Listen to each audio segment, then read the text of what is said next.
hindi lahat ay may pribilehiyo na kagaya ng sayo. Kaya, maswerte ka. Magpasalamat ka.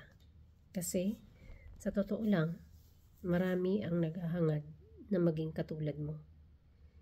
Kaya lang, pinanganak tayong hindi pare-pareho.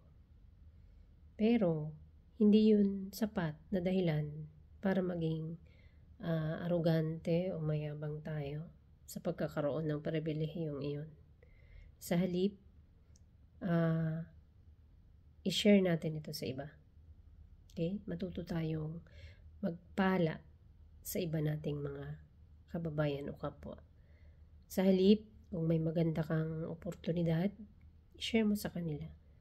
At baka sakaling makatulong.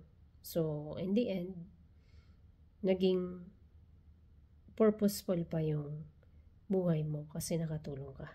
Nag-share ka ng magandang oportunidad.